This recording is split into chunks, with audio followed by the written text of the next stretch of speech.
नवाब family का एक नौजवान फिल्म इंडस्ट्री में कैसे आया? जब मेरे वाले साहब को पता लगा था कि मैं फिल्म में आया तो जो जूते और ये टुडे इस ग्राउंड में मैंने खाए हुए वो किसी ने भी नहीं खाए होंगे।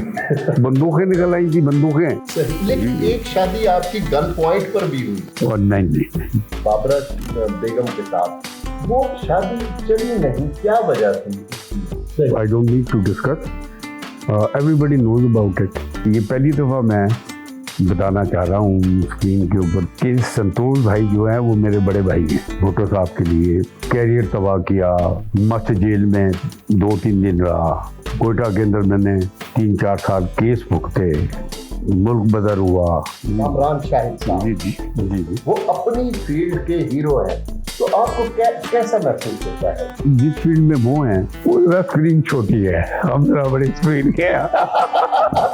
सबसे ज्यादा अगर मुश्किल मुझे कुछ फिल्म लगी अपनी जिंदगी में, अच्छा। वो थी अभी तो मैं जवान हूँ। हमने दीवा बेगम के साथ पोज बनाया हुआ था, बड़ा रोमांटिक, अच्छा, मोहब्बत भरा पोज था। तो जब घर आए तो फिर मोहब्बत भरे जूते पड़े हमारे, वो डंडे पड़े यहाँ पे कि क्या बताऊँ सर। अस्सलाम वालेकुम व्यूअर्स, आज हमारे साथ माजी के एक अजीम हीरो, इनके बारे में कहा जाता था खूबरू हीरो, शाहिद साहब। शाहिद साहब आज हमारे साथ हैं। आइए इनसे गुफ्तगू का आगाज करते हैं। अस्सलाम वालेकुम सर। वालेकुम सलाम। वालेकुम सलाम, कैसे हैं आप? अल्हम्दुलिल्लाह। मैंने कहा माजी के खूबरू हीरो, आप तो हाल के भी खूबरू हीरो। बहुत बहुत शुक्रिया, ये तो आपकी मोहब्बत है कि आप इस निगाह से हमें देखते हैं। बहुत मेहरबानी। अच्छा सर, आपका खानदान नवाब खानदान गर्दाना जाता है। नवाब फैमिली का एक नौजवान फिल्म इंडस्ट्री में कैसे आया? ये तो काफ़ी मैं इंटरव्यूज में कह चुका हूँ, बता भी चुका हूँ, लेकिन मैं आपको थोड़ा सा और तफसील से बताऊंगा। असल में मैं तो इसी घर में जहाँ बैठे हुए हैं, मैं तो इसी घर में पैदा हुआ हूँ। अच्छा। पाकिस्तान बनने के 3-4 साल के बाद। तो एक्चुअली हम बिलोंग करते हैं करनाल से। अच्छा जी, हमारी फैमिली जो है वो 1947 में वहाँ से जब पार्टीशन हुआ तो उस वक्त हम यहाँ शिफ्ट हो गया है। तो 2-3 फैमिलीज थी जो कि वहाँ से शिफ्ट हुई। उसमें लियाकत अली साहब थे, उनकी फैमिली थी, हमारी फैमिली थी, एक और कोई नवाब थे उनकी फैमिली थी। तो 3 फैमिली थी जो पंडित नेहरू साहब ने हमें मतलब 3 जहाज़ हमें दिए अलग-अलग। अच्छा। तो उसमें चूँकि हमारे साथ कुछ हमारे पुराने जो मुलाज़मीन थे वो भी थे, हमारी फैमिली के मेंबर्स थे। तो वहाँ से फिर हम शिफ्ट होके 1947 में फिर हम इधर आए। अच्छा जी। तो यहाँ पे हमारी जो दोस्ती थी वो हमारे बड़ों की, वो यहाँ पे रईस थे बहुत बड़े, अभी भी बड़े नामवर आदमी हैं, नवाब कजरबाज साहब। उन्होंने हमें रिसीव किया, फिर उन्हीं के पास हम ठहरे। ये पुराना हवाई अड्डा है, जी, ओल्ड एयरपोर्ट, उसके ऊपर लैंड किए। अच्छा। तो फिर एम्प्रेस रोड के ऊपर नवाब साहब की कोठी है। क्योंकि फैमिली बड़ी थी तो फिर वहाँ पे हम ठहरे। तो वहाँ पे फिर एक महीना ठहरने के बाद तो फिर ये हवेली जो है इसको फिर सिलेक्ट किया गया। अच्छा।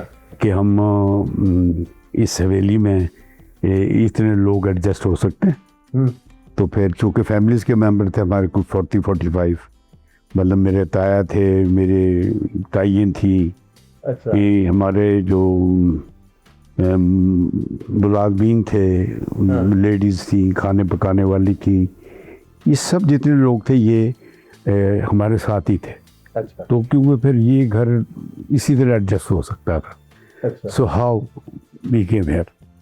अच्छा, बचपन से ही आपने एक महरूमी देखी, अपनी वालदा की वफात का आपको सामना करना पड़ा, तो उसका क्या वो अब तक वो आपके साथ एक चल रहा है, एक फिनोमिना? नहीं, वो एक नेचुरल है, क्योंकि हमारी फैमिली में ज़्यादातर जो लोग हैं वो लड़के कम हैं और लड़कियाँ ज़्यादा हैं। अच्छा। जी। एक तो ये था, फिर ये था कि मैं बहुत छोटा था, अभी सेकंड स्टैंडर्ड में था, कैथेड्रल हाई स्कूल में पढ़ता था मैं। अच्छा। तो उस वक्त मेरी 4 बहनें थी, अब तो 3 तो अल्लाह को प्यारी हो गई हैं, एक रह गई हैं जो लंदन में रहती हैं। तो उस वक्त ये था कि बड़ी यंग एज थी मेरी, मैं वाज हार्डली 8-9 ईयर्स। तो मेरी वाला का इंतकाल हो गया, और सबसे ज़्यादा वो जो इफ़ेक्टिव बात रही मेरी लाइफ में और मेरे करियर में, वो उनकी महरूमी रही मुझे बहुत ज़्यादा। अच्छा। और मैं फिर जूं जूं बड़ा होता गया, जूं जूं मैं मतलब कॉलेज लाइफ में आया, तो मैं कुछ चीज़ मिस करना शुरू हो गया कि कुछ चीज़ मुझसे मिस हो रही है। अच्छा। तो may be that is the point कि उस पॉइंट ने वो जो महरूमी थी, वो जो मेरी फीलिंग्स थी जो आज तक चल रही हैं, सही, वो मे बी के उसने बहुत मुझे एक्टिंग में मुझे रोल प्ले किया हो। मे बी यानी उस महरूमी ने आपकी शख्सियत को मजबूत किया। आप कह सकते हैं बहुत ज़्यादा। तो मैं अगर टॉप ऑफ दैट ये था कि हमारी फैमिली बैकग्राउंड कुछ ऐसी थी कि जब मैं इस करियर में आया, तो मैं तो झूठ बोल के ही आया ना इस करियर में। फौज के बहाने झूठे कि फौज में जा रहे हैं। उस ज़माने में एक शॉर्ट कमीशन कोर्स निकला था, तो उस कोर्स में हम सब लोग जो हमारे दोस्त थे, जो बाद में जर्नल्स भी बने, ब्रिगेडियर्स भी बने, तो कुछ लोग अल्लाह को प्यारे हो गए। तो इस सिलसिला ऐसे शुरू हुआ ये हमारा। फिल्म इंडस्ट्री को तो वैसे भी झूठो झूठ का कारोबार कहते हैं, तो ये वो जरा वाकया बताएं कि फिल्म इंडस्ट्री ये जो आप ये कह रहे हैं ना झूठा झूठा कारोबार, ये कारोबार झूठा नहीं है। ये नहीं तो थोड़ा सा मैं आपको थोड़ा सा ऐसे ही, असल में हम लोग जो है वो इतना झूठ बोलते हैं पढ़ के। हाँ। लेकिन आप ये सोचें कि हमारी नर्व्स पे, हमारी पूरी बॉडी के ऊपर जब हम उसको याद करके उसको सच दिखा रहे होते हैं स्क्रीन के ऊपर, तो आप सोचें कि क्या कैफियत होगी।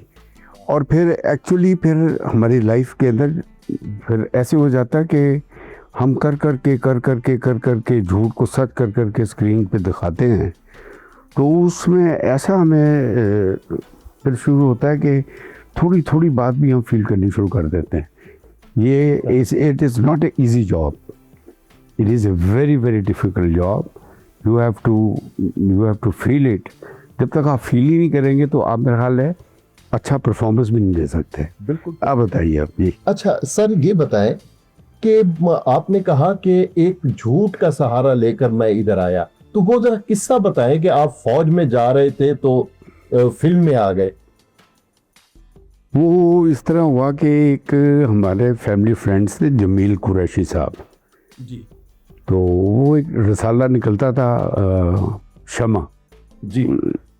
शमा लाहौर, एक तो शमा दिल्ली से निकलता था, एक लाहौर से, उसके वो एडिटर थे। अच्छा। वो हमारे फैमिली फ्रेंड्स से, इंडिया से ही। अच्छा। तो वो फिल्म में जाते थे, शूटिंग में इंटरव्यूज़ वगैरह करते थे। तो उन्होंने किसी से बात की होगी कि भाई है वो, उनको मैं दिखाता हूँ आपको। अच्छा। तो एक दिन वो हमारे पास आए, ये ऊपर हमारा कमरा होता था वहाँ पे। अच्छा। तो उन्होंने कहा कि भाई आपको प्रोड्यूसर से मिलवाना है। तो उन्होंने कहा कि भाई जमील कुरैशी साहब, खुदा के लिए आपको हमारी फैमिली का पता है, कैसे मिल सकते हम, या कैसे ये काम कैसे होगा। तो उन्होंने वो नाराज़ होकर जाने लगे। हमने कहा चले अच्छा चले देखते हैं। हमें तो यही नहीं पता था कि प्रोड्यूसर क्या है, प्रोड्यूसर होता क्या था। तो खैर वो लक्ष्मी चौक में जनाब चले गए हम। अच्छा। लक्ष्मी चौक उस वक्त गढ़ होता था फिल्म का, रॉयल पार्क। एक यहाँ पे रेस्टोरेंट होता था, अब वो बंद है, किंग सर्कल के नाम से। अच्छा। यहाँ पे बैठ के चाय शाय पी जाती थी, और यही कहानी यही जो भी होता था यहाँ होता। तो खैर जनाब हम चले गए दोस्त, और हमारी कॉल आ चुकी थी। अच्छा। आर्मी से हमारी कॉल आ चुकी थी। तो नेक्स्ट डे हमने जाना भी था। खैर 4 बजे हम वहाँ पहुँचे, तो वहाँ पे वो देखा जनाब, वो अब्बास नौशा साहब बड़ी स्टिक लेके बैठे हुए और ऐनक लगाई हुई, और जनाब चाय की प्याली रखी हुई एक, और अजीब किस्म की वो प्याली थी। अच्छा। तो हमारे हमने कहा अस्सलाम वालेकुम। वालेकुम। हाँ भाई बैठे, बैठ गए जहाँ। बैठने के बाद जब उन्होंने कहा भाई क्या पियेंगे आप, हमने कहा जी जो आप पी रहे हैं। वो मतलब वो चाय की प्याली ऐसी थी कि मैं उसको डिस्क्राइब नहीं कर सकता यहाँ पे। खैर वो आगे बड़ी सख्त किस्म की चाय, वो कड़क चाय नहीं होती वो जनाब चाय। तो उन्होंने पूछा जनाब, पहला सवाल उन्होंने मुझसे किया कि भाई वो आपका आबाई गांव कौन सा है। अब मैं जमीर साहब की तरफ देख रहा हूँ, दोस्तों की तरफ देख रहा हूँ, क्योंकि हम तो अंग्रेजी स्कूलों में पढ़े हुए थे। हमारी तो उर्दू वैसे ही बड़ी वीक थी, बड़ी मुश्किलों से उर्दू में पास भी हुए थे। मैट्रिक के अंदर जाके कैम्ब्रिज में तो फेल हो गए थे। खैर जनाब वो उन्होंने फ़ौरन कवर किया। उन्होंने कहा जी ये करनाल से बिलोंग करते हैं। अच्छा। पीछे से उन्होंने कहा भाई मैं भी करनाल से ही बिलोंग करता हूँ। अच्छा। ये वो बातें करने का। उन्होंने कहा आप तो भाई हीरो हैं, आप मेरी फिल्म में हीरो हैं। दिलीप कुमार भी कुछ नहीं आपके सामने। हमने कहा ओ यार। मैंने कहा ये क्या कह रहे हैं भाई, दिलीप कुमार साहब भी कुछ नहीं। खैर वो बातें होती नहीं। मैंने थोड़ा सा मेंटली अपना माइंड बना लिया था कि शायद हीरो बन जाए भाई। खैर उसके बाद वो आ गए हम वापस। उन्होंने कहा कल 11 बजे भाई इस जगह पे आना है आपने, और यहाँ से फिर मैं आपको लेके चलूँगा। मैं कहा ठीक है। खैर हम घर आ गए मजाक करते हुए। मुख्तसर इन शॉर्ट रात को सोचते सोचते मैंने मेंटली प्रिपेयर कर लिया कि इधर ही जाना है, इधर आर्मी में नहीं जाना। तो वो फिर मैं 11 बजे उनके पास पहुंच गया। वो दोस्त मेरे आए, गालियाँ वालियाँ दे के चले गए। तो मैं बस नौशा साहब के पास चला गया। नौशा साहब का घर उस वक्त चुवरजी पे पुंछ रोड है। अच्छा। एक जगह बिल्कुल वहाँ पे उनको छोटा सा घर था। हम जनाब वहाँ सीढ़ी चढ़ के ऊपर चले गए, बैठ के बातें होती रही, चाय वाय पी, ये वो। दोपहर का खाना, शाम हो गई। कहते भी घर जाओ वापस। मैं घर आ गया वापस। और मैं बैठा सोच रहा हूँ, मैं यार ये किस किस्म का ये काम। पहले दिन कुछ भी नहीं, चाय पिलाई घर। मैं कल 11 बजे फिर आ जाना। फिर 11 बजे पहुँच गए। अच्छा। फिर उन्होंने बातें की थोड़ी देर। तो उनका एक नौकर था, उसका नाम इकबाल था, मुझे याद है। अच्छा। तो उन्होंने कहा कि ज़रा डायलॉग तो बोलो। मैंने कहा जी कौन क्या बोलूँ। कहने लगे उसको कहो इकबाल में है क्या की प्याली लाओ। तो जनाब हम तो थर कांपना शुरू हो गए कि अच्छा। बोलना नहीं चाहिए। डायलॉग तो कह दिया। हाँ। वैसे तो बड़ी बातें हो रही थी। तो जब उसने कहा डायलॉग, तो जनाब पसीने बुरे हाल, वैसे गर्मी थी। तो जनाब बड़े कन्फ्यूजन। अच्छा। वो भी सर को पकड़ के बैठ गए, हम भी कन्फ्यूजन कि अब क्या होगा। अब तो फौज से भी गए और मुझे लग रहा है फिल्म लाइन से भी कट है। खैर वो उन्होंने कहा नहीं भाई तुम कल फिर आना। फिर जनाब वो शुरू हो गए मेरे से मजाक ये वो। एक दिन उन्होंने फिर पूछा मुझसे कि जरा वो डायलॉग तो बोलो। तो मैंने कहा इकबाल मियाँ पानी का गिलास लाओ। अच्छा। ओ उन्होंने कहा जी मुंडे से को है कुछ थोड़ी है थोड़ा सा। वो कहा जनाब। तो उनकी फिल्म थी एक रात, ब्लैक एंड वाइट। मेरी पहली जिंदगी की जो फिल्म थी वो एक रात जी। जो रिलीज हुई वो बहुत बाद में हुई। अच्छा। मेरी पहली फिल्म रिलीज आंसू हो गई थी। उसके बाद तहजीब हो गई थी, साथ ही ये अमन हो गई थी। मेरी इन्हें रो 11 फिल्में हिट हुई हैं। अच्छा। इन्हें रो सुलेमान साहब की फिल्म थी इल्ज़ाम, एस सुलेमान साहब।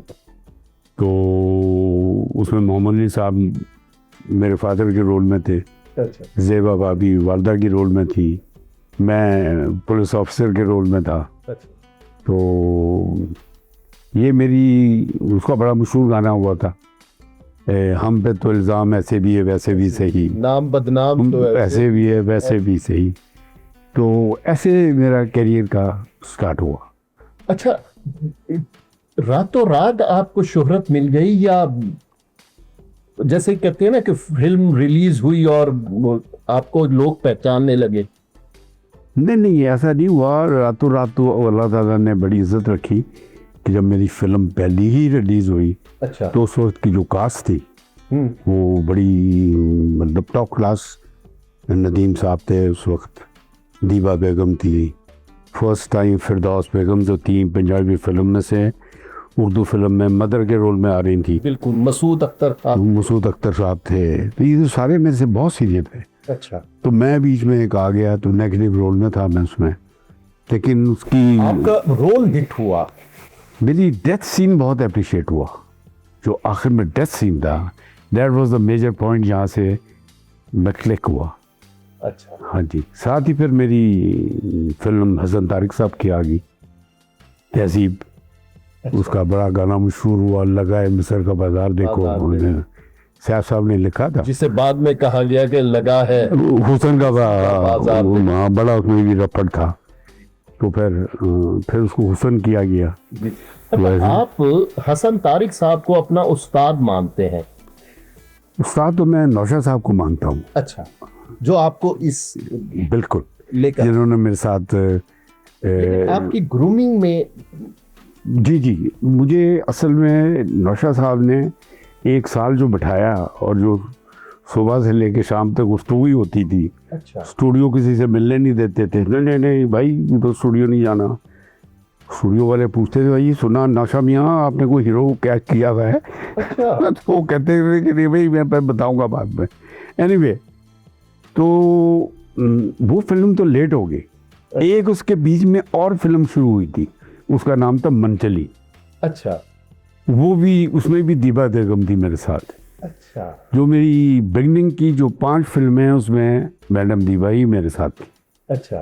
तो लेकिन वो उसमें ये हुआ कि फिल्म ये लेट हो गई, आंसू शुरू हो गई, आंसू सुपरहिट हो गई बस। फिर वहाँ से मेरा कैरियर का बिल्डिंग हुई। ऊपर से साथ ही तहजीब आ गई हसन तारिक साहब की, जी। वो सोने पे सुहागा हो गया।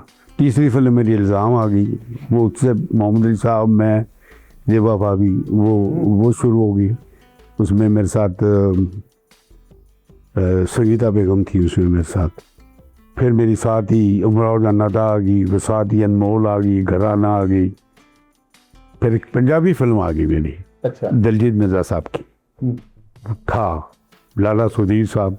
हाँ जी। तो उसका बड़ा मशहूर गाना हुआ, सीने दा ला ठा करके, वो बड़ा मशहूर हुआ। मेरा गाना बड़ा मशहूर हुआ। गुलाम अली का ब्रेक उस गाने से हुआ, पहली बारी अखे ने तकिया ऐहो जा तकिया गया है मर सकते। हाँ जी।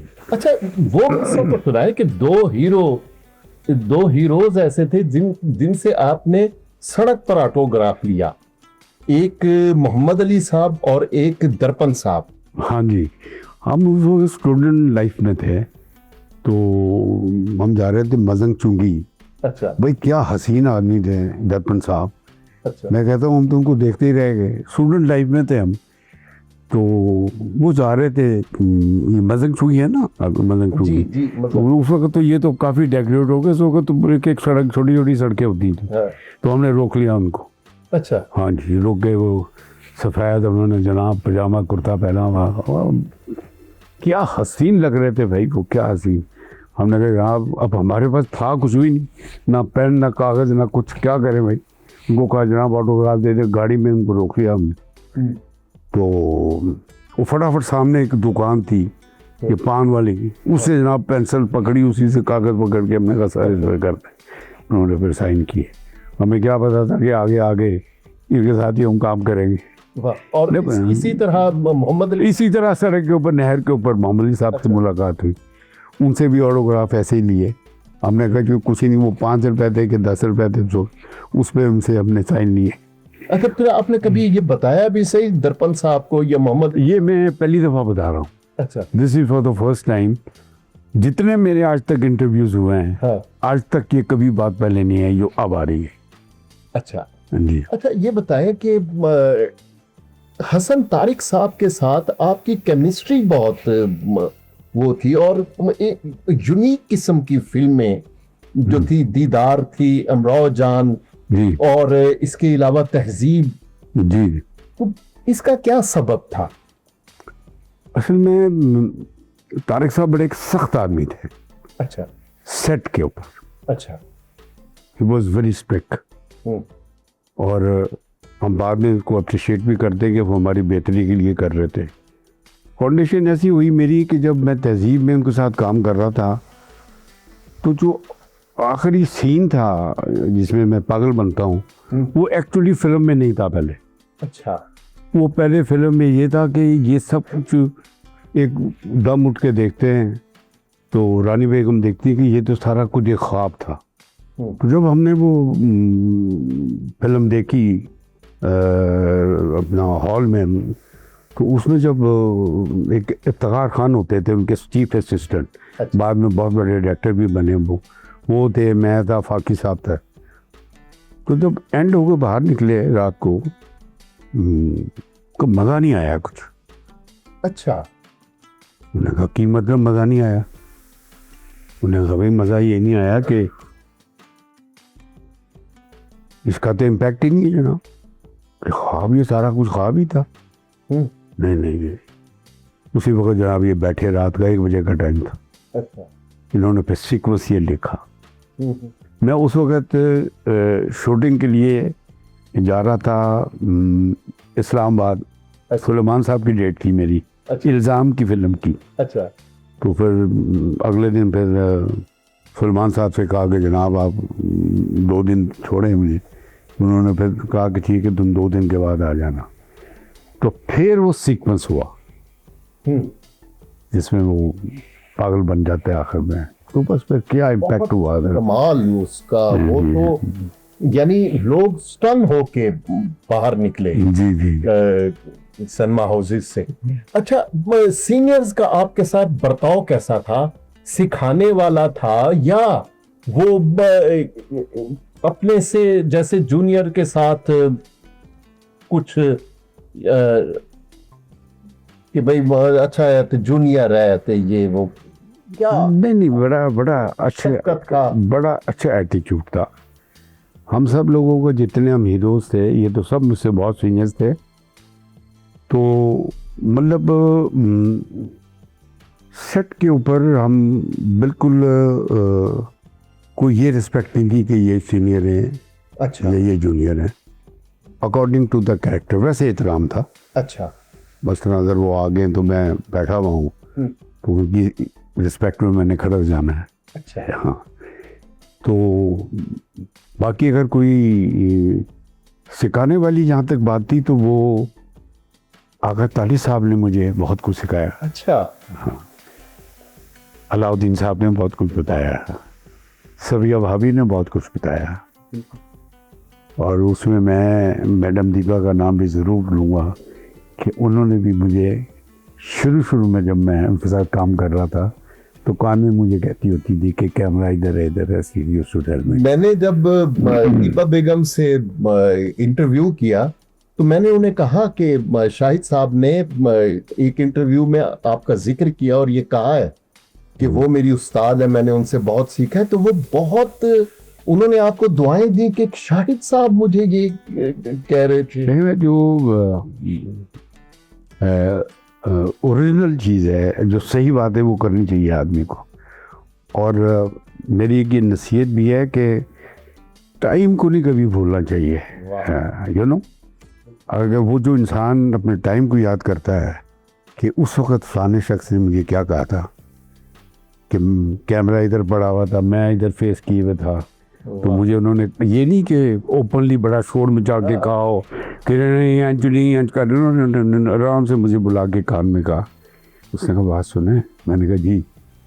उसने कहा ये कैमरा जो है वो इस तरफ है, तो आपने इधर लुक देनी है। तो वो दिल में आज तक है। अलाउद्दीन साहब ने बहुत कुछ सिखाया। आगा तालिब साहब ने अमराव जनादा के सेट के ऊपर, वाह, वो मेरे से एक रिटेक हो गई थी, तो बहुत बड़ा सीन था। और तारिक साहब का टेम्परामेंट भी बहुत शॉर्ट था। वो तो रिटेक तो वो उनको टॉलरेट ही नहीं करते थे ना। रिटेक हो जाना तो अजाब आ जाना सेट पे। तो वो मेरा कसूर नहीं था, वो जो वो ख़त्म हो गई, वो जो डील थी ना वही ख़त्म हो गई, वो ख़त्म हो गई। लाख फिक्रा बोल रहा था। अच्छा। तो वो ख़त्म हो गई बस। उसके बाद फिर 2-3 रिटेक्स हुई। फिर आगा साहब ने मुझे बाहर जाके, क्योंकि आगा साहब मेरे, आगा तालिब साहब उसमें मेरे वालिद बने हुए थे जी, तो फिर उन्होंने मुझे प्यार से समझाया कि ऐसे नहीं ऐसे। इन लोगों का मैं सारी ज़िंदगी बड़ा ममनून रहूँगा। अल्लाह ताला इनको सबको जन्नत और फिरदौस में जगह दे। और इनसे बहुत कुछ सीखा। नदीम साहब ने, जब मैं नदीम साहब के साथ काम कर रहा था आंसू में, तो आंसू में उन्होंने बहुत सपोर्ट किया मुझे। अच्छा। जी। तो I have got all love and respect of everybody. दो तो हमारे दरमियान नहीं है अब, ना मोहम्मद अली साहब हैं, ना वहीद मुराद साहब हैं। और बहुत सारे हमारे आर्टिस्ट हैं, संतोष भाई हैं, दर्पण सविया भाभी हैं, नैयर भाभी हैं, लाला सुधीर हैं, इजाज साहब हैं, यूसुफ खान साहब हैं, सुल्तान राही, असलम परवेज साहब हैं। सो जाहिद खान एक होते थे हमारे, वो दिए वो बड़े दोस्त थे मेरे। अच्छा। तो जी, तो बड़ा मिस करता हूँ मैं। और बड़ा अच्छा टाइम हमने गुजारा। और अभी मेरी दुआ है अल्लाह ताला से कि ये जो टाइम अब गवर्नमेंट ने पहली दफ़ा कुछ नज़र करम किया है पाकिस्तान फिल्म इंडस्ट्री से, और इनको पैसे दिए हैं, मेरी दुआ है कि ये सही पैसे इस्तेमाल करें।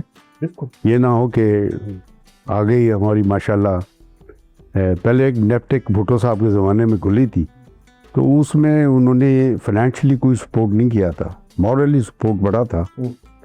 लेकिन इस गवर्नमेंट ने, जो ये प्रेजेंट गवर्नमेंट है जी, इसने हमें बड़ा सपोर्ट किया। And we should prove it.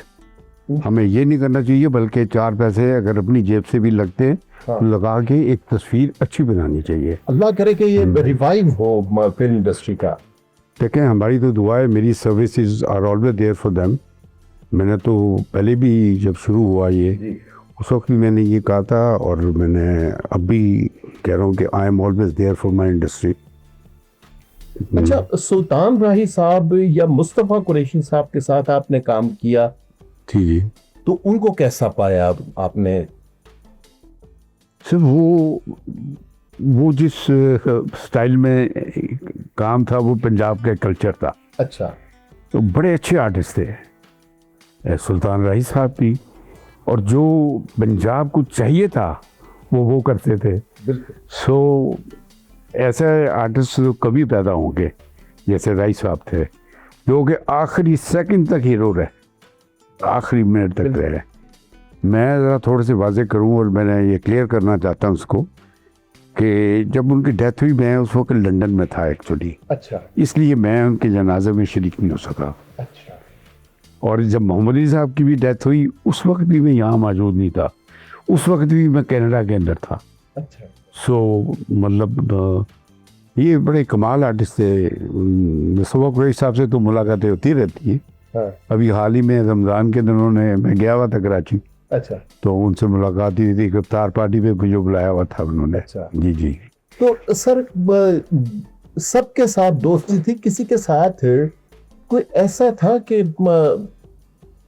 Unwanted कोई शख्स हो, कोई ये फिल्म में ना हो, या आप अच्छा महसूस ना करते हो किसी अपने को हीरो के साथ या को स्टार के साथ? कोई मेरे साथ कभी ऐसा वाकया पेश नहीं आया। अच्छा। इनफैक्ट मैं ऑनेस्टली बता रहा हूँ आपको, मतलब कभी ऐसा नहीं हुआ कभी किसी आर्टिस्ट के साथ। सुबह कोई 2-4 इंसिडेंट हो गए हों, पर ऐसा कोई नहीं हुआ कि आप मतलब उसको कोई क्लेम कर सके। ठीक है। हाँ, मतलब हमारी जो इंडस्ट्री थी बड़ी फैमिली की तरह थी। हाँ, नेचुरली जब आप सेट पे काम कर रहे होते थे, फिर तो आप इंडिविजुअल पर्सनैलिटीज हो जाती है ना, आप कैरेक्टर्स में होते हैं। You know, you have to go according to the characters. Characters आपके क्या कह रहे हैं। अब दूसरी बात ये कि बाहर आके तो we were like a family. बिल्कुल कोई ये तासुर ही नहीं था कि भाई कोई नेगेटिव, कोई अभी मुक्का मार के आए अभी, या कोई तलवारबाजी करके आए, या कुछ लड़के आए। नो, बिल्कुल नहीं था। We were like all together, we were all like families. क्या पंजाबी हीरोज, क्या उर्दू के हीरोज, वर ऑल मिक्स्ड, सब काम हो रहा। अच्छा, फीमेल एक्टर्स जो थी, उनके साथ क्या किस तरह की आपकी बॉडी केमिस्ट्री थी? कि असल में देखे, मैं को एजुकेशन स्कूल में पढ़ा हूँ। अच्छा। मैं अपनी बात कर रहा हूँ, ठीक। मैं मतलब और किसी की बात नहीं कर रहा। मतलब मैं तो लड़कियाँ इंग्लिश स्कूल्स थे, प्रिंसिपल, वाइस प्रिंसिपल, अच्छा। इंग्लिश टीचर्स, म्यूजिक के टीचर्स, वो सारे ऑक्सफोर्ड से आते थे। अच्छा। तो मतलब हमें कभी ये नहीं हुआ कि लड़की हमारे साथ बैठी है, no no no no no. हम उस एटमॉस्फेयर से निकल के आए थे, वो एटमॉस्फेयर था हमारा।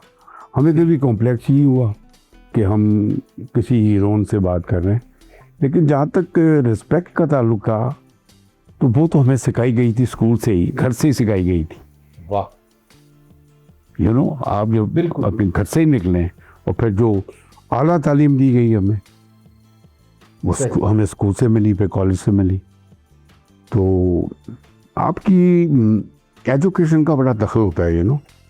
बिल्कुल। अच्छा, शाहिद साहब, आप पर यह भी इल्जाम लगता है कि आपकी वजह से कई सेट टूटे। यार इल्ज़ाम इल्ज़ाम ठीक ही होगा, लेकिन जितना इल्ज़ाम लगाया गया इतना इल्ज़ाम नहीं है। हाँ, उसमें ये भी था कि अगर असल में मैं basically I am a very shy person. अच्छा। Basically I am very shy. मुझे किसी से, टू बी वेरी ऑनेस्ट, किसी को इनकार नहीं किया जा सकता। अच्छा। और यही मेरी ये जो बातें जो आपने क्वेश्चन किया, ये उसकी एक दलील है कि मैं हर कोई ये कह देता, तब बजाय ये कहने के मुझे कि मैं नहीं कर सकता, जैसे और कहते थे। अच्छा, ये एरोगेंस में आप शुमार होता था आपके हवाले? मेरे हवाले से मैं कहता था कि यार किसी का दिल ना टूटे बस। मैं कहता यार मैं कोशिश करूँगा, मैं आप कोशिश करूँगा। तो और कुछ हुआ भी है, लेकिन साथ ये भी हुआ कि मैंने प्रोड्यूसर को पैसे भी बहुत छोड़े। अगर शिफ्ट कैंसिल हुई है। अच्छा, यानी सेट अगर टूटा है तो आपने I paid it. Yes yes yes. ये तो खास तौर पर शीशे का घर एक ऐसी फिल्म थी जिसका सेट 6 महीने आपका इंतजार कर। नहीं, गलत कहा जिसने भी कहा आपको। 6 महीने नहीं, वो कोई और मसला था। अच्छा। उसमें भी मेरा कसूर ज्यादा नहीं है। अच्छा। उसमें क्या था, मैं आपको बताता हूँ कि उसमें मैं 3 फिल्मों की shooting at A time Karachi में कर रहा था। अच्छा। कराची के अंदर शिप अरेंज करना था प्रोड्यूसर ने। प्रोड्यूसर हमारे भाई थे, like a brother to me, Chaudhry Ajmal साहब। अच्छा। नजरुल इस्लाम साहब डायरेक्टर थे। जो मेरी डेट्स थी, मसलन जान मोहम्मद जुम्मन की डेट थी, एक फिल्म थी कभी कभी, ठीक है, उसको मैंने कंप्लीट किया। मैंने जिंदगी में फर्स्ट टाइम कराची के स्टूडियोज में एक फिल्म की, खलीफा नज़ीर की। अच्छा। उसकी बैकग्राउंड थोड़ी सी मैं बताऊंगा क्या बैकग्राउंड जी। ये शूटिंग वहाँ की हुई, कराची में शूटिंग इसलिए होनी थी शिप के ऊपर कि समंदर वहाँ था। सही। अब जिस दिन मेरी आखिरी डेट थी, उस दिन उनको शिप नहीं मिला। अच्छा। ठीक है, अब मुझे नेक्स्ट डे फ्लाई करना था लंदन। अच्छा। You got my point? बिल्कुल। अब बीच में मैं थोड़ा सा उसको माइनस कर रहा हूँ बात को। सही। तो मैं अपनी डेट्स के ऊपर बिल्कुल ठीक था। ठीक है। क्योंकि नेक्स्ट डे जो था ना, वो मेरी डेट नहीं थी उनके पास। तो वो मैं फिर जरा लंदन चला गया, इस वजह से फिल्म लेट हुई। अच्छा। उसे मेरा, ये तो हकीकत है, मैं खुदा को हाजिर नाज़िर जान के ये बात बता रहा हूँ आपको, ये रियल फैक्ट है। बाकी हाँ, शूटिंगें मैंने कैंसिल कराई हैं और मैंने सेट भी तोड़वाए होंगे। ऐसा भी लोगों ने ये भी कभी नहीं कहा कि मैं सुलेमान साहब की शूटिंग कर रहा था प्यार का वादा की बरी में। सही। 15 डेटें उनकी थी। बीच में अपना नज़र शबाब साहब आ गए। अच्छा। नज़र शबाब ने कहा कि वो ससुराल मेरी फिल्म कर रही है। मैंने कहा मेरी तो डेट है आउटडोर में। उसने कहा भाई ये तो करनी पड़ेंगी, मतलब उसमें पहले मोहम्मद अली साहब थे। मोहम्मद अली साहब ने जवाब दे दिया था। मैंने कहा मैं तो फिर वैसे ही नहीं करूँगा। बिल्कुल भाई, वो सीनियर आर्टिस्ट है। तो मोहम्मद अली साहब का मैसेज आ गया मुझे, उन्होंने कहा नहीं चंदा आप करें, मुझे तो कोई तरह नहीं। मैंने कहा चले। मैंने कहा भाई डेटें नहीं है। अब मुझे ये बताएं, सुलेमान साहब को चक्कर दे के मरी से पहले मैं इस्लामाबाद लेके आया, करते करते करते करते इस्लामाबाद आ गए जनाब। अब वहाँ से मैंने फारिग होना है उनको। अभी सूरज शकर पहाड़ियों पे गाने होते थे मैंने, या कोई जहाँ भी लोकेट होती थी, वहाँ से मेरी 7 बजे की टिकट बुक होती थी। 7 बजे मैंने जहाज में बैठ के लाहौर आना है। लाहौर आके रियाज बुखारी की शूटिंग करनी है। नवाबजादी फिल्म का नाम था। वो करनी है। अफाकी साहब बीच में आ गए। अच्छा। अफाकी साहब की मैंने आशीती के I don't remember the name, वो की। सर्दी, दिसंबर का महीना है। अच्छा। रात को 1 बजे मैंने शवाब स्टूडियो जाना है। वहाँ सारी कास्ट बैठी हुई, नजर शवाब साहब बैठे हुए। सारी ससुराल मैंने रात को 2 बजे शॉर्ट कॉमेडी के शॉट देता था। वहाँ से सुबह 6 बजे निकलता था और 6 बजे निकल के एयरपोर्ट पे जाता था। अच्छा। और एयरपोर्ट से सीधा मैंने जहाज़ पकड़ना और मैंने वहाँ रावलपिंडी पहुँचना, इस्लामाबाद एयरपोर्ट पे पहुँचना। वहाँ से मैंने तो 1 घंटा मतलब इंटरकॉन्टिनेंटल में ठहरा होता था। वो किसी को पता नहीं होता था और मैं सेट पे होता था। यहाँ असल में ना, यहाँ पे नेगेटिव साइड ज़्यादा। कभी ये नहीं सोचा कि यार इन्होंने ओलो में इतने बुरे बुरे हालातों में ये आए, और आखिर में सुलेमान साहब को पता लग गया। सारी फिल्म जो ससुराल फिल्म है वो मैं पूरा दिन इस्लामाबाद में शूटिंग करता था और रात को आगे ये दूसरी शूटिंग निपटा के, और रात को 1 बजे जाके मैं करता था। संगीता और कविता बेचारी बैठी रहती थी। रात को वहाँ आके मैंने अपने आप को फ्रेश वगैरह करना, गर्म पानी से नहाना, फ्रेश होकर फिर मैंने सेट पे आना। सुलेमान साहब की फिल्म थी उफ ये बीवियां। जी जी, बहुत जबरदस्त फिल्म थी। तो आपके साथ जो वाकयात जोड़े जाते हैं, तो आपकी फिल्मों के नाम भी उफ ये बीवियां इस तरह की। समझ रहा हूँ मैं आपकी हाँ, बात। तो ये कैसे, ये क्या चक्कर है? जब ये उन्होंने सब्जेक्ट लिखा ना, तो काफ़ी लोग थे जो उसमें आना चाहते थे। उन्होंने कहा नहीं शायद ही करेगा। मैंने कहा ठीक है। तो जब पहले इन सेट पे पहुंचे हैं, पहला शॉट जब हुआ तो भाभी पन्ना भी थी और लोग भी आए सब, तो मैं बड़ा शर्मा रहा था। अच्छा। तो अब वो सीन समझा रहे थे सुलेमान साहब मुझे थोड़ा सा कि ऐसे नहीं, ऐसे ये हुआ है, वो हुआ, फलाना हुआ। तो मैंने कहा बात सुने। मैंने कहा ये भाभी खड़ी हुई हैं और खड़े हुए गेस्ट, रिहर्सल कर लें हल्की सी, फिर इनको भेज दे। अच्छा। फिर ये शॉट होगा, नहीं तो शॉट नहीं होना। अब ये मैंने बातें कहीं बताई भी नहीं है, तो आई एम टेलिंग यू। तो जनाब वो मुझे सुलेमान साहब कहने लगे, कहने लगे यार शायद तुम्हारे लिए तो ये बड़ा नेचुरल है। मैंने कहा कैसे? तुम अपनी रियल लाइफ में नेचुरल हो। मैंने कहा जी वो तो ठीक है, पर इनको हटा दें फिलहाल यहाँ से। तो वो देखे जो कुछ मैंने किया लाइफ में, वो मैंने कोई गुनाह नहीं किया। सही। लेकिन एक शादी आपकी गन पॉइंट पर भी हुई, ये भी आप पर एक इल्जाम है कि। और नहीं, दुनिया में कोई ऐसा पैदा हो सकता है कोई गन पॉइंट में मुझे कर सकता है? ऐसा नहीं। वाह। ऐसा नहीं है। ये देखे ना, अब ये फर्स्ट टाइम आप मुझे सवाल कर रहे हैं। मुझे ऑलमोस्ट 45 ईयर्स हो गए फिल्म इंडस्ट्री में। ये पहला क्वेश्चन आपने किया है कि जिंदगी में फर्स्ट टाइम ही आपने पूछा मुझसे कि गन पॉइंट के ऊपर शादी हुई। बिल्कुल है। आज तक कभी किसी ने ये सवाल नहीं किया, और उसका जवाब मैं आपको दे रहा हूँ कि ऐसा ज़िंदगी के अंदर कभी नहीं हो सकता कि कभी कोई गन पॉइंट के ऊपर कभी ऐसी कोई बात हुई हो। अच्छा, एक बड़ी जो फिल्म इंडस्ट्री का बहुत बड़ा एक मौजू थी, एक शादी आपकी बाबरा बेगम के साथ, वो शादी चली नहीं, क्या वजह थी उसकी? देखिए मैं उस पर ज़्यादा तबसरा नहीं करूँगा। मैं सिर्फ ये कह सकूँगा उनके बारे में कि वो एक बहुत अच्छी आर्टिस्ट थी पाकिस्तान की जी, इसके अंदर कोई शक नहीं है। और जहाँ तक मेरी पर्सनल लाइफ का ताल्लुक है वो सबको पता है। I don't need to discuss, everybody knows about it. लेकिन ये कि मैं उनकी उसमें यही कह सकता हूँ कि बाबरा साहिबा जो हैं वो she was a very good artist, और दैट्स इट। हाँ, कि वन और अनदर रीजन। जी जी जी जी जी। अच्छा, फिल्म इंडस्ट्री में हमने दर्पण साहब का भी जिक्र किया, एस सुलेमान साहब का भी जिक्र किया, भाभी पन्ना का भी आपने कहा। अच्छा, संतोष कुमार साहब जिन्हें पाकिस्तान का पहला सुपरस्टार कहा जाता है, जी जी उनके साथ भी आपकी कोई यादें हैं? कोई?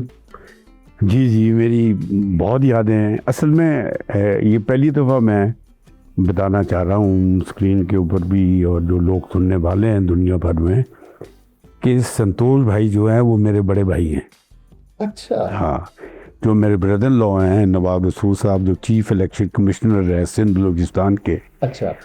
उनके और उनके रिलेशन हैं आपस में, महबूजात, ठीक है, उनके थ्रू मेरे रिलेशन है उनके साथ। और संतोष भाई को मैंने देखा है जब मेरे ख्याल है मैं सेकंड स्टैंडर्ड या थर्ड स्टैंडर्ड में कैथीड्रल हाई स्कूल में पढ़ा। उनकी प्रिंटिंग क्या आपको बताऊं, वाह, जितने हसीन वो थे, और जिस तरह की उनकी गुफ्तगू थी, और फिर अल्लाह ताला ने मुझे मौका दिया उनके साथ। अच्छा। कि बहुत कम काम हुआ, लेकिन उनके साथ काम मैंने किया सुलेमान साहब ही की फिल्म में। फिल्म का नाम भी तलाक था और वो सुपर हिट हुई जी, बहुत। अगर आप गाना देखें कदमों में तेरे मरना जीना, उसमें संतोष भाई भी बैठे हुए। हाँ, अब दूर यहाँ से जाना क्या। और मैं आपको एक वाकया सुनाता हूँ उनका। तारिक साहब वगैरह आते थे, बहुत दोस्ती थी उनकी। हाँ। मतलब सबिया भाभी की, हसन तारिक साहब की बहुत ज़्यादा दोस्ती, सैफ साहब जी, ये सारा ये ग्रुप था पूरा। तो मैं तो नया नया में बीच में आ गया था, काफ़ी अर्सा भी हो गया था। मरौल जान वगैरह, एक गुनाह और सही, ये बहुत सारी फिल्में हिट हो चुकी थी, प्यासा, और बहुत सारी फिल्में हिट हो चुकी थी। तो एक रात को हम बैठे हुए थे, तो कोई मसला हो गया, रात को बैठे हुए। अच्छा। हमने कहा क्या करें हम। तारिक साहब ने कहा भाई संतोष भाई की तरफ चलते हैं। चले जाओ, ये किस्सा सुना रहा हूँ आपको।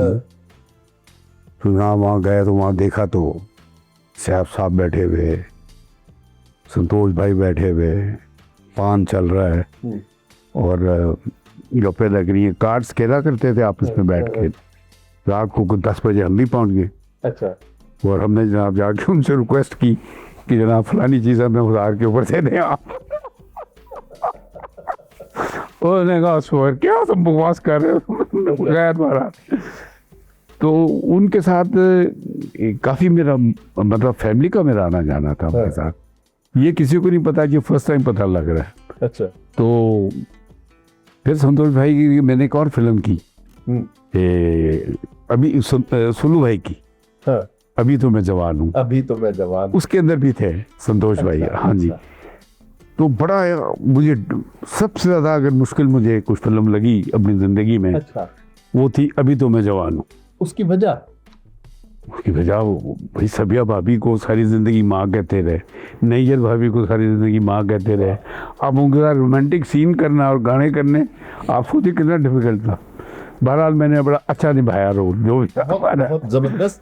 तो अभी आपने एक फिल्म का जिक्र किया, एक गुनाह और सही, उसमें सबिया खानम साहिबा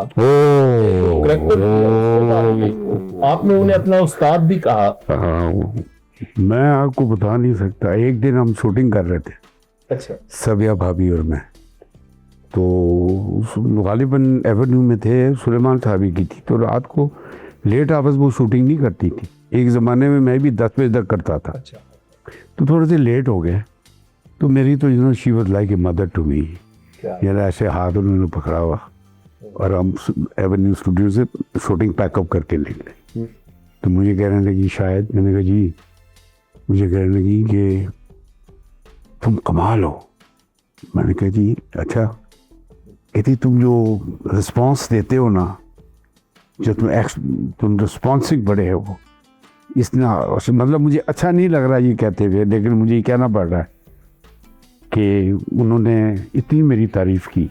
और उन्होंने बहुत कुछ, मैंने आपको पहले बताया, ये लोग वो अजीम लोग थे कि शायद इस पर सगीर में ना हो, लाइक आगा तालिब साहब, अलाउद्दीन साहब, सबिया भाभी, नैयर भाभी, संतोष कुमार साहब का हुसन, दरबन साहब का हुसन, फिर मोहम्मदी साहब आ गए, एंड सो ऑन। तो फिर हम आ गए।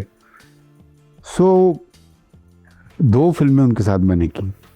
और मेरी आखिरी मुलाकात संतोष भाई से, मैं इंटरकॉन्टिनेंटल में ठहरा हुआ था।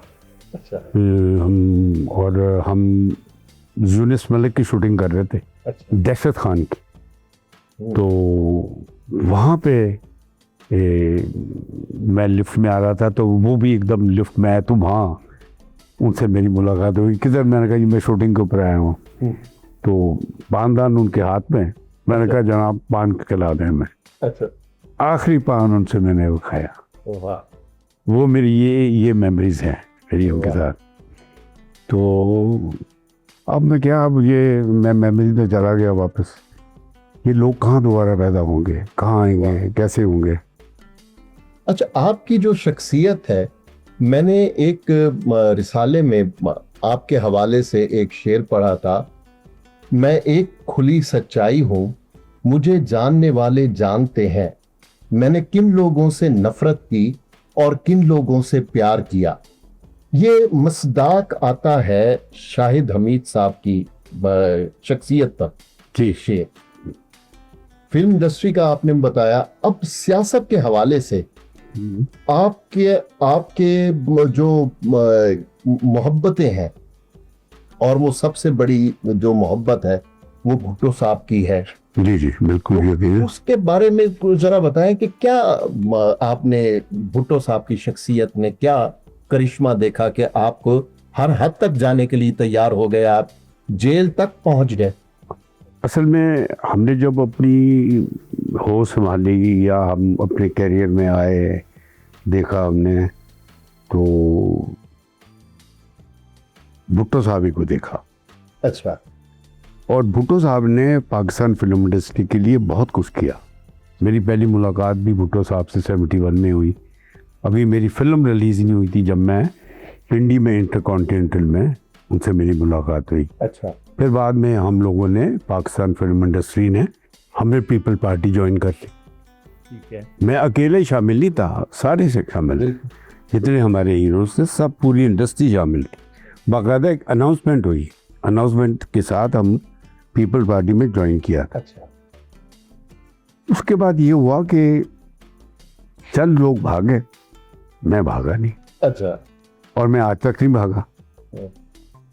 तो जो कुछ मैंने किया, जो कुछ भी किया मैंने भुट्टो साहब के लिए, कैरियर तबाह किया, मस्त जेल में 2-3 दिन रहा, कोयटा के अंदर मैंने 3-4 साल केस भुगते, मुल्क बदर हुआ, चला गया। हाँ। फिर एक हमारे हैं अभी भी प्रेसिडेंट हैं, वो पहले यूके के प्रेसिडेंट होते थे, चौधरी रियाज साहब, आजकल वो इस्लामाबाद के अंदर हैं। तो उस वक्त वो यूके के अंदर होते थे। तो जब मैं यूके के अंदर था तो मेरी 5-6 दफ़ा मोहतरमा से उन्होंने ही मुलाकात कराई, चौधरी रियाज साहब ने। अच्छा।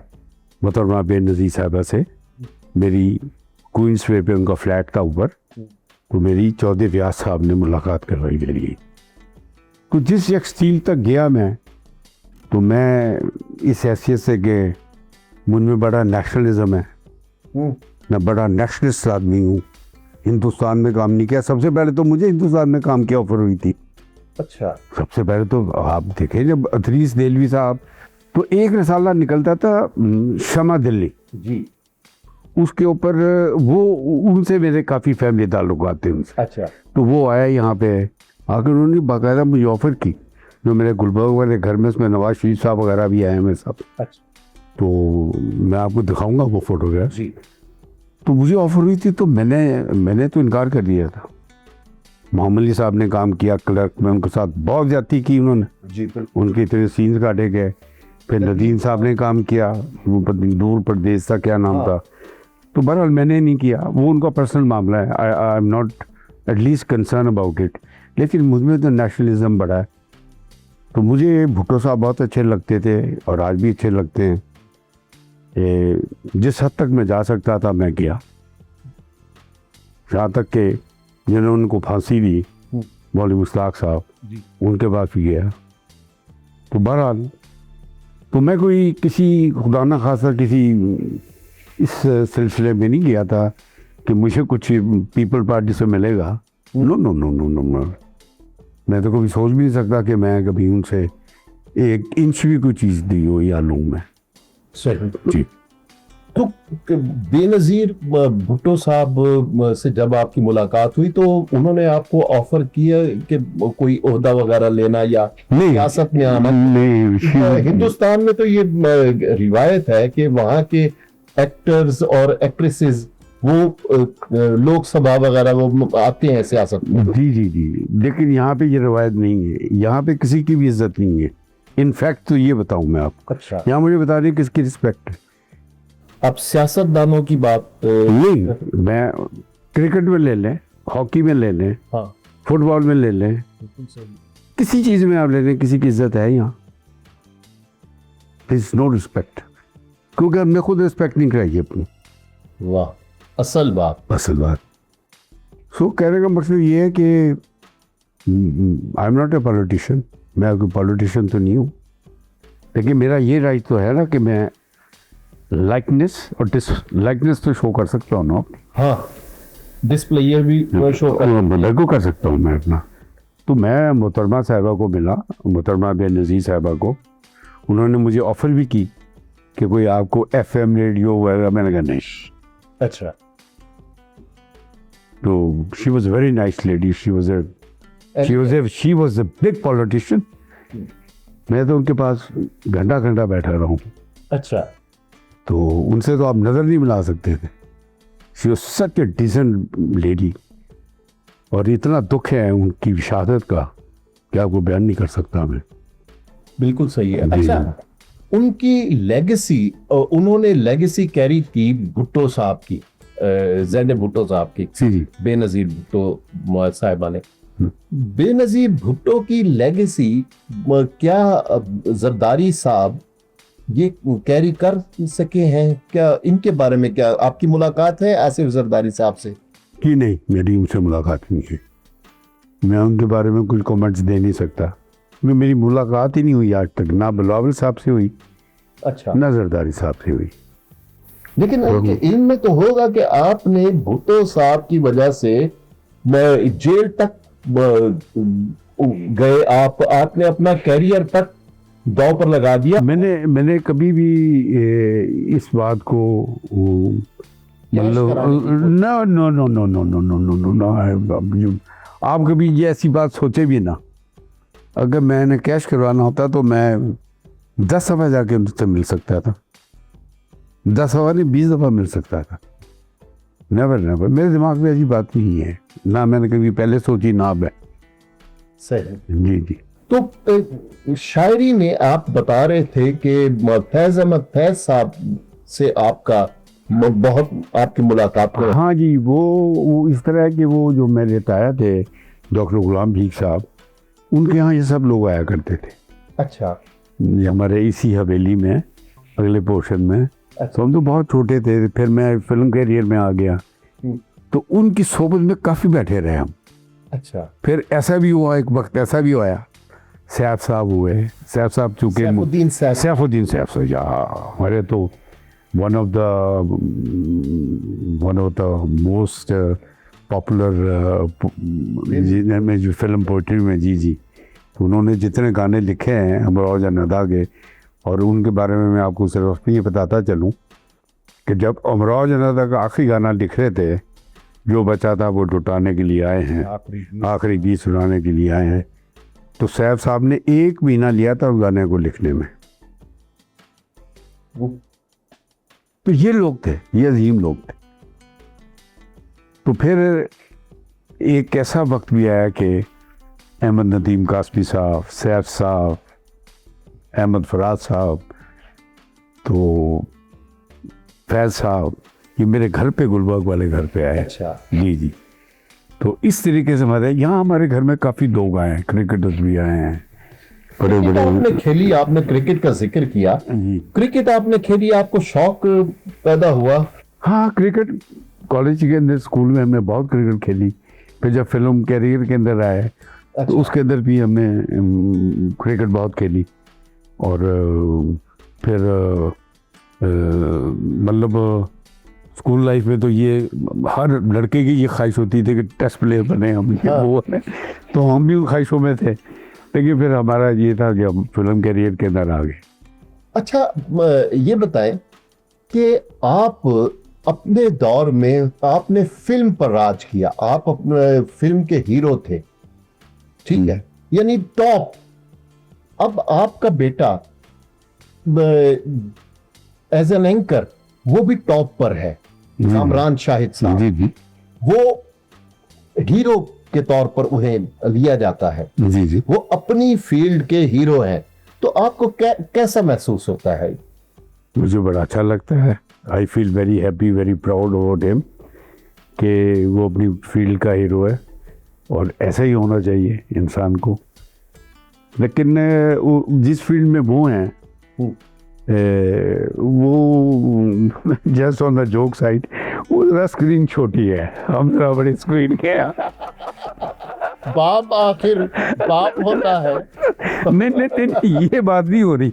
मैंने मतलब डिफाइन किया, बहुत बहुत खूबसूरत आपने मैंने डिफाइन किया कि हाँ। छोटी स्क्रीन में और बड़ी स्क्रीन में जरा फर्क है, ये थोड़ा सा हुआ। बिल्कुल ठीक है। अच्छा, आपके उनके उनका एक नजरियात है, उनकी एक पढ़ाई है, उनकी एक ओपिनियन है, वो एक ओपिनियन मेकर है। तो आपकी कभी बहस होती है बाप बेटे की कि बेटा मैंने तुम्हारा ये देखा और ये ठीक नहीं है, ये तो कोई? नहीं नहीं, मैं कभी नहीं करता, आप यकीन करें। अच्छा, मेरा कभी उन्होंने कामरान ने कभी मेरे ऊपर कोई डिस्कशन नहीं होती। अब तो खैर हम इतनी काम ही नहीं कर रहे। शायद अगर उस वक्त ये ज़माने में होते, शायद हमारी भी ये धज्जियाँ उड़ाने की कोशिश करता जैसे करता है लोगों के साथ। लेकिन वो इतनी खूबसूरती से धज्जियां उड़ाते हैं कि वो जिनकी धज्जियां उड़ाई जा रही हो उन्हें भी लुत्फ आता है। यार असल में मैं बात तो फैक्ट्स पे होनी चाहिए ना, हाँ, झूठ पे तो नहीं होनी चाहिए। बिल्कुल बिल्कुल मुनाफिकत पे नहीं होनी चाहिए। बिल्कुल। इसलिए हम पीछे कि हम मुनाफिकत नहीं करते। कामयाब लोग वो हैं जो मुनाफिकत कर रहे हैं। बिल्कुल सो आई डोंट डू इट।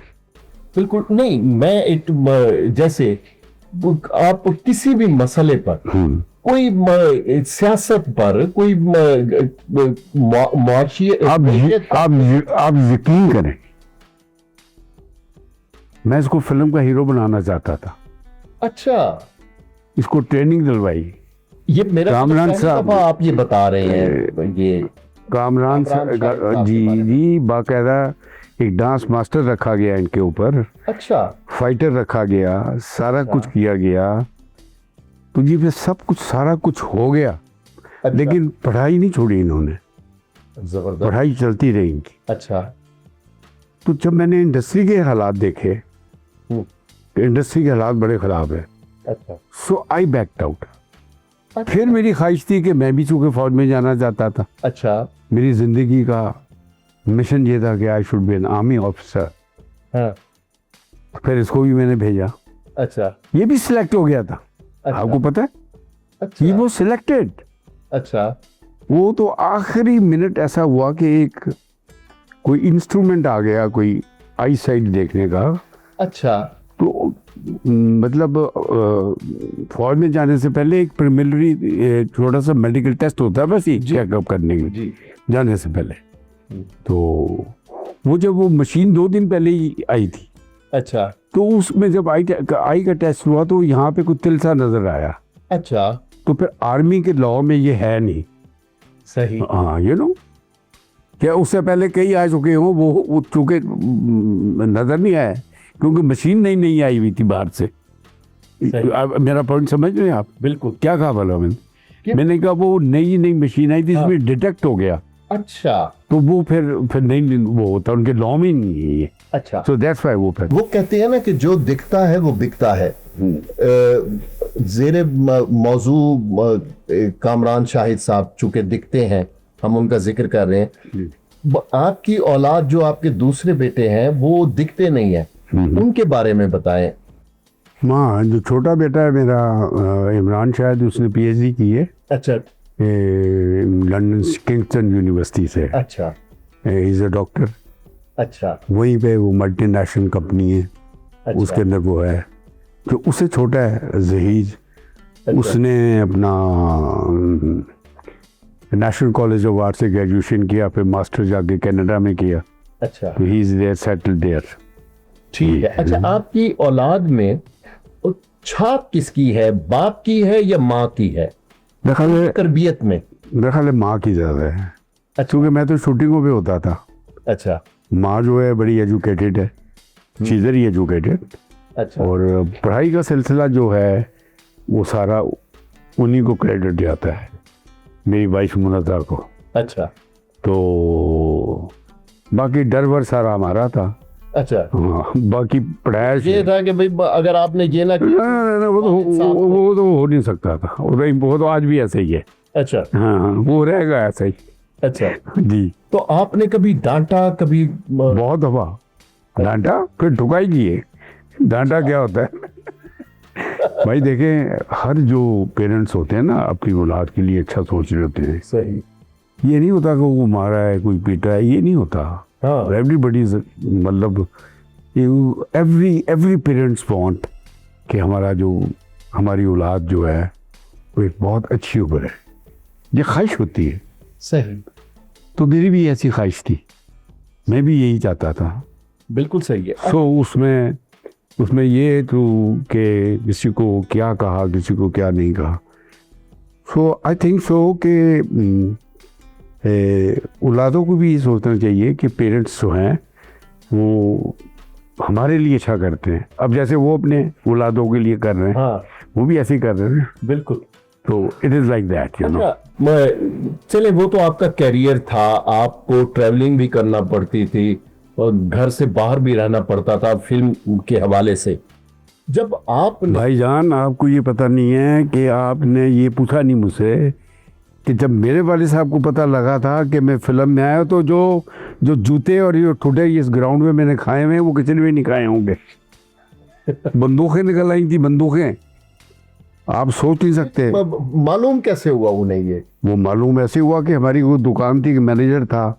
अच्छा उस वाले साहब ने कहा हुआ था कि भाई ये कॉलेज में पढ़ते हैं, पैसे वैसे लेने आए तो पैसे वैसे दे दिया करो। हम तो हर महीने पहुंच जाते थे। अच्छा उसको डांट डपट भी जो एक्शन स्टूडेंट्स करते हैं वो करते थे उसके साथ। तो उसको उस बात की भी बड़ी गर्मी थी, क्योंकि उसको तड़िए भी बहुत दफ़ा लगा चुके थे, तेनुएंज कर देंगे, तेनुएंज कर देंगे, फलाना कर देंगे। गिरवान से भी कई दफ़ा पकड़ लिया, तो गुस्सा तो था बीच में। हाँ। तो एक दिन वाले साहब गांव से आए हुए थे, तो वो गए दुकान पे, तो वो उनको टांगे पे बैठा के लेके जाके दिखाया लक्ष्मी चौक में। देखे जनाब, ये बोर्ड तो देखे। हमने दीवा बेगम के साथ पोज बनाया हुआ था, बड़ा रोमांटिक। अच्छा। मोहब्बत भरा पोज था। तो जब घर आए तो फिर मोहब्बत भरे जूते पड़े हमारे, वो डंडे पड़े यहाँ पे कि क्या बताओ सर। तो ये हम वो जो डंडे थे वो आज कामयाब, वो हमें आज हमारे काम आए हैं। तो फिर ये जो लावा है या जो ये सैलाब, इसका पानी कैसे उतरा? उन्होंने फिर किस तरह से ये हाईजैक किया? फिर बाद में फिर मेरे बड़े ताया, अच्छा बड़े ताया आ गए, फिर उसे बड़े ताया आ गए। सो वो करते करते करते फिर ऐसे वो आ गए। फिर सुलह वुलह 2-2.5 साल के बाद, 3 साल के बाद हो ही गई सर। अच्छा। जी जी जी। तो कौन से सन में उनकी डेथ हुई आपके वालिद? जी, मतलब मेरा यंग था मैं उस वक्त थी, मतलब आई वॉज हार्डली 23 का था। 75 में हुई है उनकी, 22 में था। अच्छा जी। तो बस मैं उनको मिल के गया हूँ, और एक गुनौर की शूटिंग करने जा रहा था मरी। अच्छा। जब वो बीमार थे वो? बिल्कुल ठीक थे। अच्छा। हाँ, ही वॉज ऑल राइट। असर की नमाज पढ़ी है उन्होंने, मैं असर के टाइम उनको मिल के गया हूँ। अच्छा। तो सडन डेथ थी? सडन डेथ थी बिल्कुल, मतलब उन्होंने नमाज पढ़ी है असर की नमाज के बाद। मैं भी इस्लामाबाद भी नहीं पहुंचा था, तो पता लगा कि वो अपना उनकी डेथ हो गई, तो मुझे ज़रा वापस आना पड़ा। अच्छा, अब आखिरी सवाल ये है कि मुनज़्ज़ा बेगम का आपने जिक्र किया, उन्होंने आपको मना नहीं किया कि आप सियासत में एक टांग अड़ा रहे हैं? और भुट्टो साहब की मोहब्बत में और सारा आपका कैरियर है फिल्म इंडस्ट्री का, तो क्यों आपने क्यों एक स्टांस लिया? उन्होंने आपको आपके सियासी नजरियात की कभी मुखालफत की? नहीं नहीं नहीं, ऐसा कभी नहीं हुआ। मुझे खुद इस हद तक नहीं पता था कि इस हद तक मेरे साथ होगा इनफैक्ट। अच्छा, क्योंकि मैं कोई किसी की उसमें तो था नहीं, मुखालफत में नहीं। मुखालिफत में तो था नहीं मैं किसी की। मैं तो एक लाइकनेस और डिसलाइकनेस की बात कर रहा हूँ आपसे। और एक नेशनलिज्म एक नेशनलिज्म था कि मैं आपको लाइक कर सकता हूँ, तो उसका मतलब ये नहीं है कि मतलब मुझे कुछ चाहिए होता है या मुझे कुछ चाहिए था उनसे। ये तो मतलब हमारी लाइकनेस थी, हमारी मोहब्बत थी, तो उस फिर हद तक चले गए हम मोहब्बत में। अच्छा, आपकी को स्टार थी रानी बेगम। जी जी। उन्होंने एक इंटरव्यू में कहा था कि जो हीरोज थे मोहम्मद अली साहब, नदीम साहब या वहीद मुराद साहब, जी वो टाइप हीरो थे, जी लेकिन उन्होंने आपको वर्सटाइल करार दिया था। जी उन्होंने जी कहा था कि शाहिद साहब वाहिद ऐसे हीरो हैं जो वर्सटाइल है, जी। जो हर करेक्टर में ढाल जाते हैं। ठीक, मेरा ख्याल है उन्होंने ठीक ही कहा होगा। वो खुद बहुत बड़ी आर्टिस्ट थी। मेरा बेशुमार काम है उनके साथ, और मेरा एक बड़ा फैमिली वाला रिश्ता है उनके साथ बिकॉज ऑफ हसन तारिक साहब जी। और she was a great artist, बड़ी ज़बरदस्त आर्टिस्ट थी, जो डांस भी बड़ा कमाल करती थी, ड्रामा भी बड़ा कमाल बोलती थी, and she was a very nice lady. तो मेरी दुआ अल्लाह ताला से कि अल्लाह ताला उनको जन्नत और फिरदौस में जगह दे। जहाँ तक आपने सवाल पूछा कि वो ये क्यों कहती थी, क्योंकि मैंने कभी टाइप की एक्टिंग की ही नहीं। मतलब I was not on a type. ऐसा रोल होता था, मैं कोशिश करता था। जैसे अनमोल में मैंने किया, शिकार में मैंने किया, अमराव जनादा में मैंने किया, उफिए बीवियों में मैंने किया, शबाना में मैंने किया, एंड सो ऑन। बहुत सारी फिल्में ऐसी हैं। और मैंने एक फिल्म जिसका नाम बहुत खूब था, उसमें मैंने 5 रोल प्ले किए हुए जी। तो सो ऑन लाइक दैट। मैं बड़ा खुशकिस्मत हूँ। I am very thankful to Allah Ta'ala कि मुझे अल्लाह ताला ने तो मैंने काम किया है, जितनी पब्लिक है उन्होंने उसको अप्रिशिएट किया। आई एम वेरी ग्रेटफुल। सर, मैं भी बहुत खुशकिस्मत हूँ कि मुझे आपने मौका दिया इंटरव्यू का, और इसमें ये सारा क्रेडिट जाता है मंसूर अब्बास साहब को, जो संतोष कुमार साहब के, सरपंच साहब के जो छोटे भाई हैं, एस सुलेमान साहब के छोटे भाई हैं, कि उन्होंने एक कलीदी किरदार अदा किया और आपको बिल्कुल। एक्चुअली मुझे हम एक ओपनिंग के ऊपर गए हुए थे। अच्छा, ये 3 दिन की बात है। तो वहाँ मंसूर मुझे मिला, तो मैं तो पेशाना नहीं, दाढ़ी रखी ही थी। Is a very handsome guy. तो मैं तो पहचाना नहीं पहले तो। अच्छा। तो उसने, मैं गाड़ी में बैठा हुआ था, तो फिर उन्होंने नॉक किया, तो फिर मैं कहा ओ अच्छा अच्छा अच्छा। तो मंसूर तो बिल्कुल छोटा भाई है मेरा, he is a great person, और हमारी तो रिश्तेदारी है इनके साथ। ये मैंने कभी आज तक नहीं बताया था। अच्छा। ये मैं बता रहा हूँ। मेरी दिली दुआ है, और मैं जितने भी सुनने वाले हैं, जहाँ जहाँ तक मेरी आवाज़ जाएगी, पहुँचेगी, आप उनकी मफ़रत के लिए दुआ करें। अल्लाह ताला संतोष भाई को, सविया भाभी को, दर्पण भाई को, नैर भाभी को, सुलेमान साहब को, अल्लाह ताला इसी के तो फ़ैन उनको जन्नत और फिरदौस में जगह दे। संतोष भाई बहुत याद आते हैं। इतने हसीन आदमी, इतने खूबसूरत आदमी, शायद इस दुनिया में तो दोबारा कभी नहीं आएंगे। मेरी दुआएं उनके साथ हैं। Thank you very much fees. Thank you sir.